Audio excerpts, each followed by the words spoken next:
Which rookies are making noise at OTAs? Who's coming up in your neck of the woods? We're going to talk with Rob Rang about his team, Croc's team, my team, all the teams that we cover, as well as how we're getting into the 2023 class today on Locked On NFL Draft.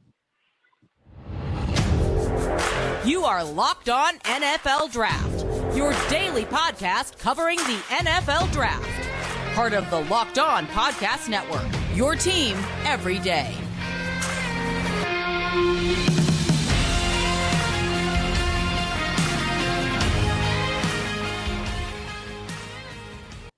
Welcome to another episode of the Locked On NFL Draft Show. I am your host, former NFL and AFL defensive back, Eric Crocker. And of course, as always, joined by my co-host, Ryan Tracy. All right, and y'all know it's Thursday, so we got our guy Rob Rang with us today, and he has some things that he's covering as well. But first, we want to talk about some of the things that are going on in camps with some of these rookies. And, you know, I touched on a little bit some of the receivers and different guys that I had heard about.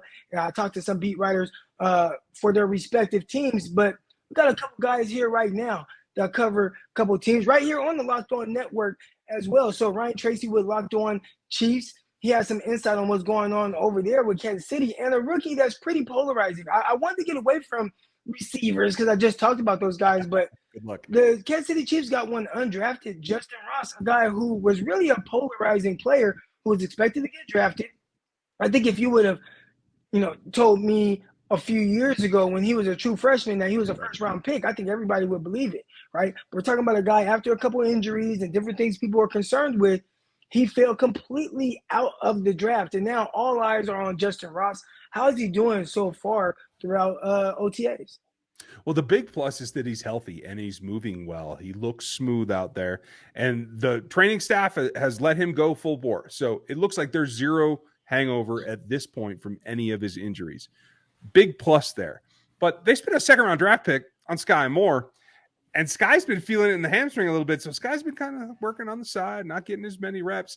It's Ross that has really stepped up and made the NFL feel like, hey, we might have messed this whole thing up again. We screwed around, let him draft Trey Smith in the 6th last year, and look what happened to him. And now they let us take a UDFA and Justyn Ross. And not only is he pushing for the roster, but he's doing the things that he used to do. One-handed sideline catches that, like, Pat Mahomes is tweeting back out about how good this stuff is. Like, I have been skeptical because of all the injury history, but if it's sustainable, that'll be the long-term question for him. He certainly shows that he's got the spatial awareness. He's got the body control that we've seen from him over the years, and it looks like he's on his way back and ready to contribute to a ball team. Which is exciting. I mean, that's the thing. I mean, like we all were excited about what Justyn Ross might be able to provide. We saw it, flashes of it all throughout his time at Kansas City. And you took the words right out of my mouth, Brian, when you mentioned Trey Smith. I mean, I think if there had to be just about 31 different general managers all throughout the NFL, just kind of smacked themselves in the forehead and said, really, we allowed Trey Smith to fall down to the 6th round. Andy Reid, of all people, is going to coach this guy up. He's going to walk in. He's going to be a starter. Patrick Mahomes, and the way that he gets rid of the football is going to help this guy, even though he does have some athletic limitations. He's going to make him look like a star, and he is.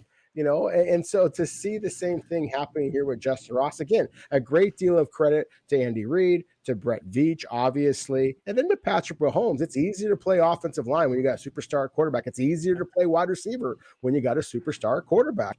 And I think that is, again, credit to Kansas City Chiefs for being able to recognize that why not roll the dice on a player that this type of athletic ability if you have that ability to do so. And obviously at Kansas City, moving away from Tyreek Hill, they need wide receivers. So what a way to kind of quiet the critics and excite the true blue or true red, I guess I should say, Kansas City Chiefs fans out there by having a guy like Justyn Ross that is, kind of surprising people a little bit.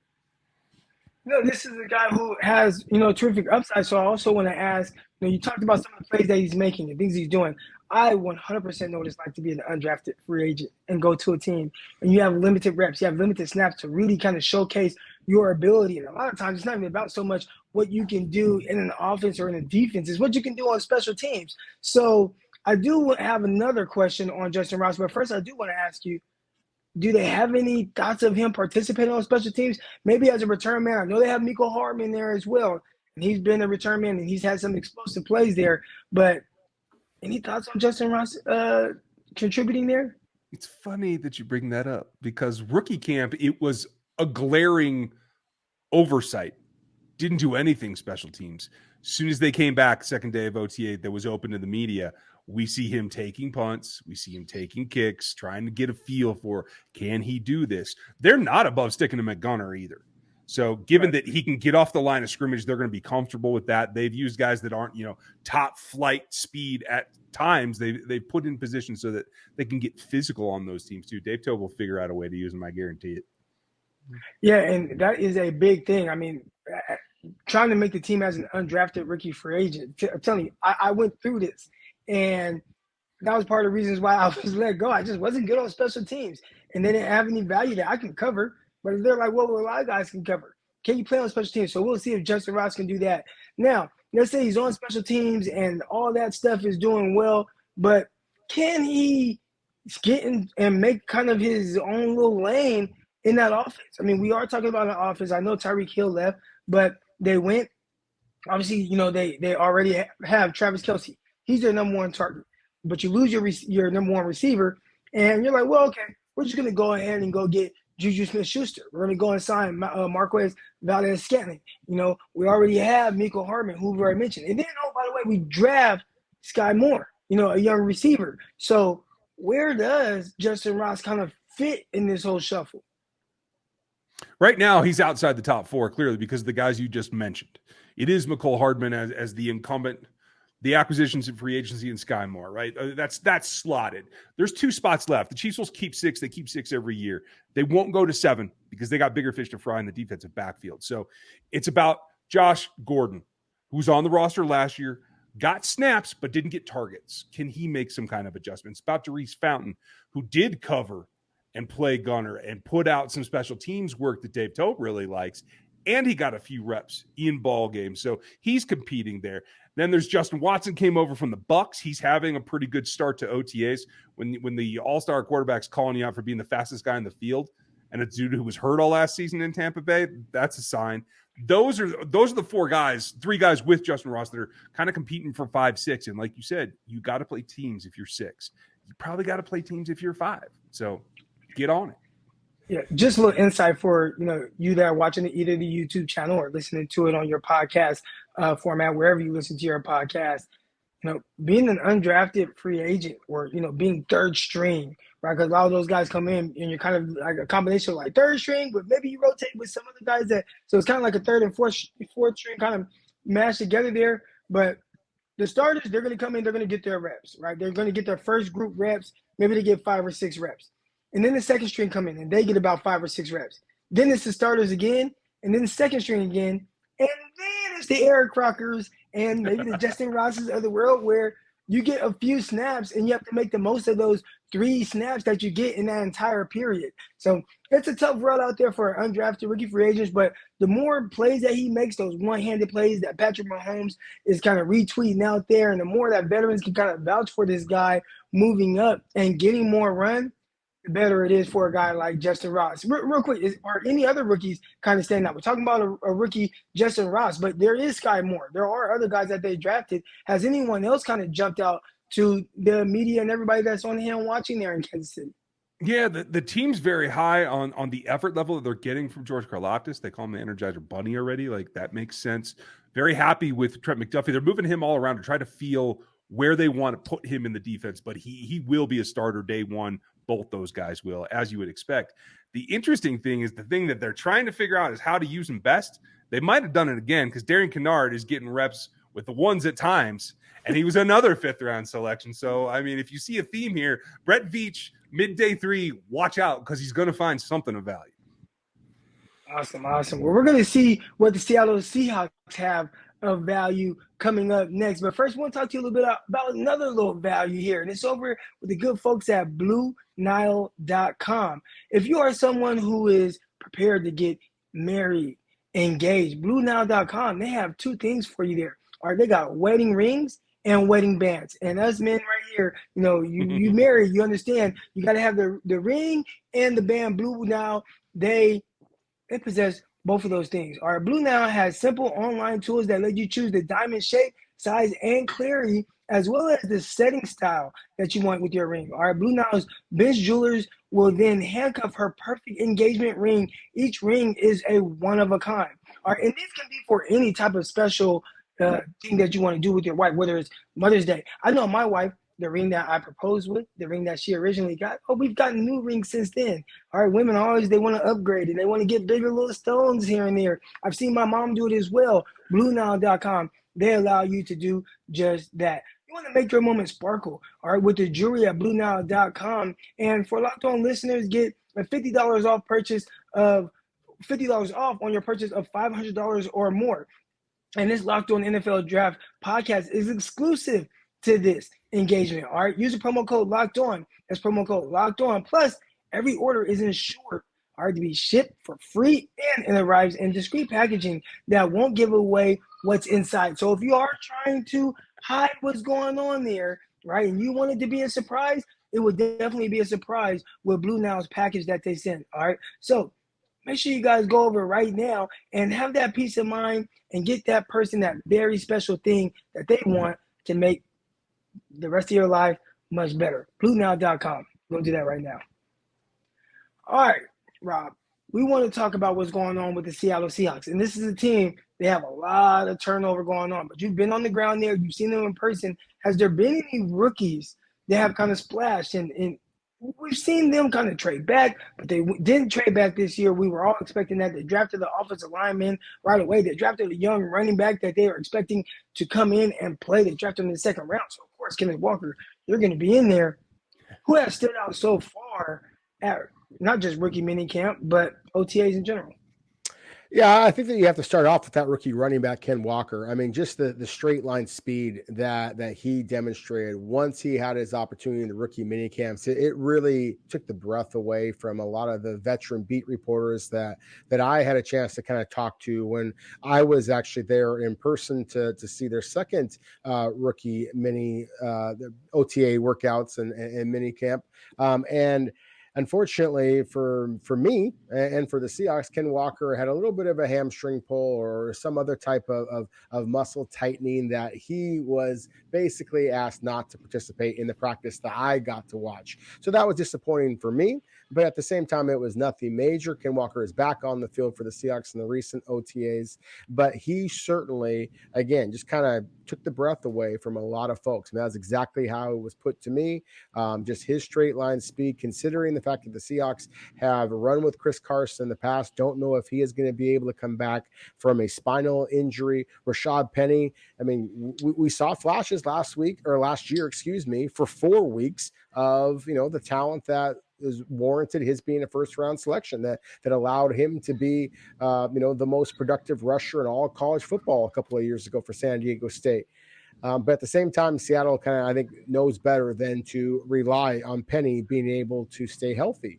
And that's why they took Walker in the first place. So I think that between the two of them and perhaps Carson as well, that Seattle is going to have a pretty formidable running game. And that's going to be what Pete Carroll has always basically wanted in the first place. So again, Ken Walker was not on the field when I was there. So I really focused in on the two offensive tackles. Charles Cross, you mentioned Crocker, was Seattle's first round selection, number 9 overall. He looked every bit the part of a future star left tackle. Just his light feet, his ability to kind of change directions, and it's almost like you mentioned that the NBA finals are going on right now, obviously, and so that's almost what I look at when I see Charles Cross is like a small forward, a power forward, being able to kind of body up and be able to kind of mirror an offensive player trying to make a move on him. I mean, he is just really light on his feet for a 300-pounder. So that's what Seattle is really excited about with Charles Cross, the left tackle position, kind of like what Ryan just mentioned before about the cornerback Trent McDuffie walking in and being a day one starter. Charles Cross is going to be a day one starter for the Seahawks. I'm not so sure about Abraham Lucas. at the right tackle position. He was their 3rd-round pick. Really good player, a guy I think absolutely has a chance to be the starter, but their undrafted free agent a year ago, Jake Curran, did a pretty nice job over the last 5 games of last season. He was the Seattle starter, and so I think that's going to be one of the more fascinating battles to kind of watch. Everybody's going to focus on quarterback, obviously. Everybody's going to focus a little bit on running back as well, but it's that right tackle position that a lot of Seahawks fans can pay a lot of attention to as well. The Seattle Seahawks have a lot going on even outside of their rookie class, right? So we're talking about OTAs. Obviously, we're focusing more on the rookies, but how does Drew Locke look? Because I think that's the big question right now. You have Drew Locke, you have Geno Smith. A lot of people want to know, what does that quarterback battle look like? And is it a battle right now in the OTAs? And I don't care what they say as a head coach, in the sense of it not being a battle where it's someone's job. I was there in 2013 when Mark Sanchez was there, and they drafted Geno Smith.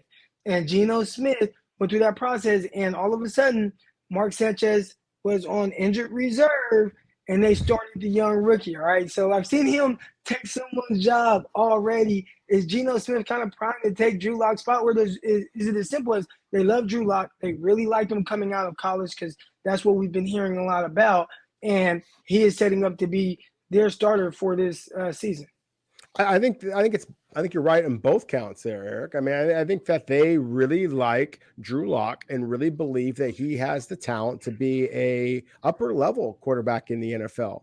But I also think there's a possibility Geno Smith just simply doesn't allow it.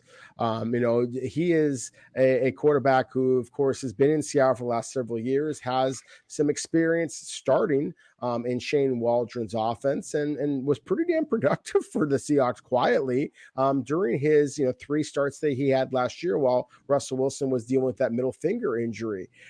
Say what you will about Geno Smith, he does have a big arm. He does have starting experience in the NFL. He's never had the talent around him that he has in Seattle now, and obviously they had DK Metcalf and Tyler Lockett a year ago, but they didn't have the talent, frankly, that they have on the offensive line and at running back, as well as a tight end and Noah Fant now. I mean, that's a big time, addition to this team. That has been one of the things that was always frustrating to the Seahawks coaching staff, I can tell you, was Russell Wilson's inability or just simply not wanting to get tight ends involved as much as the offense really called for it. And I personally think that's about the fact that Russell Wilson is 5'10" and a half. I mean, he simply cannot see over the middle quite as well as he can to the outside. I mean, just simple, it's easy to kind of understand that if you think about it a little bit. The average offensive lineman 6'4", he's 5'10", but tight end is such an important position. I mean, I'm talking to guys who represent the Kansas City Chiefs and San Francisco 49ers. As well as anybody how important that position can be in today's NFL. And Seattle feels like they got a superstar in Noah Fant. So I think that Geno Smith is prone or is able to take advantage of that. I think that Drew Locke is as well. And so I think this is going to be a spirited battle. I really think that Geno Smith does have the advantage right now because he has experience in the offense. I just think that Drew Locke has the higher upside. I think that Seattle does want him to win that job. And frankly, I have confidence in him. I remember the player that was coming out of Missouri, Corbin Smith and I, the 2 co-hosts for Locked On Seahawks, we had the opportunity just earlier or just yesterday, actually, to interview Jim Nagy at the Senior Bowl. And I asked Jim about Drew Locke. And Drew Locke was one of the very first quarterbacks that Jim Nagy invited to the Senior Bowl. That was back in 2019, Nagy's first year there. Working at the Senior Bowl after previously being with the Seahawks as a scout. And he loved Drew Locke. He echoed the same words that I've said, that Pete Carroll has said, that Drew Locke, if he was in this draft class in 2022, he would have been the first quarterback selected. I mean, that's not coming out of just my mouth. That's not coming out of just Pete Carroll's mouth, but Jim Nagy as well. So I think that ultimately the Seahawks are confident that Drew Locke is going to be able to win that position. But I tip of the cap to you, Eric. I mean, for mentioning the whole idea of Geno Smith taking away Mark Sanchez's job and the Pete Carroll, Mark Sanchez stuff. Your stuff is deep, man. You're in layers here, and I think that the same thing could happen here. The Seahawks are going to be really excited about Drew Locke, but Geno Smith is not just nobody. He's somebody from Seattle's perspective. Well, as someone who covers the 49ers, I know everybody's excited to kind of see what goes on with Seattle. And, they got the boogeyman out of there. He's in Denver now, but we'll see if there's a new boogeyman in Drew Locke. Speaking of boogeymen, looking at a top 20 from Rob Ring, revamped big board. We're going to talk about some of these young prospects and more. But first, we want to talk to you a little bit about our good folks over at rockauto.com. And this episode is brought to you by rockauto.com. With the ever-increasing numbers of makes and models, it's now impossible for your local chain auto parts store to stock all the car parts that you need. Why endure often pointless and seamless, intimidating questioning about the vehicle that you have and wait for this person behind the counter to order the parts on their computer, choosing only the brand their warehouse happens to carry? You have computers with access to rockauto.com at home and in your pocket. So use it. All right. Save time and money when using Rock Auto. All right. Why choose to spend 30%, 50%, or even sometimes 100% more for the same parts from a chain store or a car dealership? Rock Auto is a family business serving do-it-yourselfers for over 20 years. And they have reliably low prices for every customer. All right. And not just the low prices, but they have everything for every customer. All right. Brake parts, tail lamps, motor oil. They even have new carpet somehow. All right. Go to explore their easy-to-use website today and find the solution for your auto car needs. All right. And when you go to the rockauto.com right now and see all the parts that they have available for your car or truck, write Locked On in there. How did you hear about us box so they know that we sent you. Amazing selection, reliably low prices, all the parts your car will ever need. rockauto.com. All right, Rob, let's get into this top 20 big board. And, we did discuss this, and I definitely don't see any change right here at the top. Will Anderson out of Alabama. Everybody knows that's the big dog. All right. But after him, I think that's where a lot of people have some changes going on. So what changes have you made to this and why? Well, the biggest thing, of course, is that here we are in late May, early June, and there's going to be changes, guys. I mean, this is kind of my opportunity to say, okay, I've watched the top, 100, 150, players at least a little bit, got a feel for who they are and where I think that they kind of stack up. But I am not on here to try to suggest that I've watched the exhaustive list of every single call or draft eligible player so far. But what I have done is try to put out my top 20 prospects right now. And as you mentioned, I have Will Anderson Jr., big surprise, as the number 1 overall prospect. I have Jalen Carter, the defensive tackle from Georgia, as number 2. That might surprise some people. They're probably thinking those quarterbacks. And I have the quarterbacks coming off the board, right after that. And Bryce Young first at number 3 overall, followed immediately by C.J. Stroud from Ohio State. For those of you who might be watching this episode or listening to this episode, if you want, Ryan and I kind of, argue back and forth a little bit, and in some ways agreed as well about Bryce Young and C.J. Stroud in last week's episode. So I'm just going to kind of move on past that, except to say that on my top 20 list, I have 2 other quarterbacks.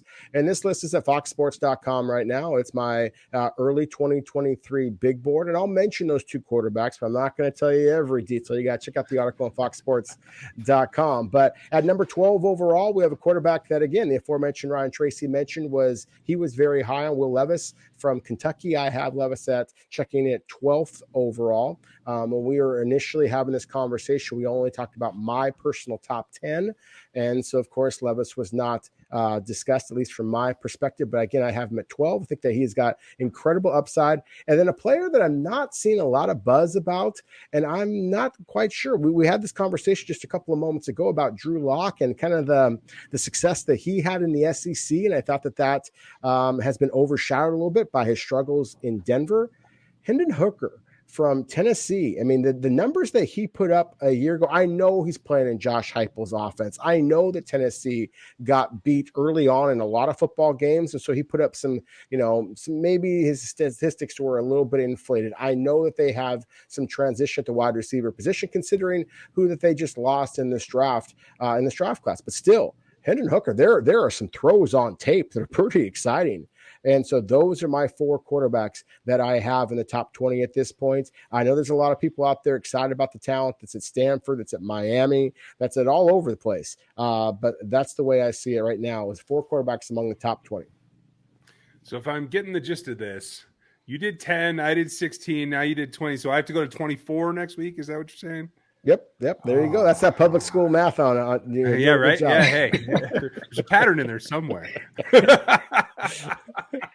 What was Well, the at big some point, I got to surprise? get in on the fun. I Right, got to right, get yeah. in on the fun and put out my big board. Maybe that's something that I'll be working on this weekend, so we can kind of dive into that and maybe see what some of the differences are. We also want to know what some of the differences are that you have. All right, I know a lot of people have a lot of different ideas of who the best prospects are in this class. So if you're watching right now on YouTube or listening on your podcast, go ahead and shoot us a DM, tweet us, comment on the YouTube channel. Make sure you like, subscribe, all that good stuff. Make sure you follow all the podcasts that are going on here on the Locked On network. All right, we want to thank you for making us your first listen of the day. So from Rob Rang, at Rob Rang on Twitter, and Ryan Tracy, at Ryan Tracy NFL on Twitter, and of course, at Eric_Crocker on Twitter. We are out. That's the end of the show. Peace.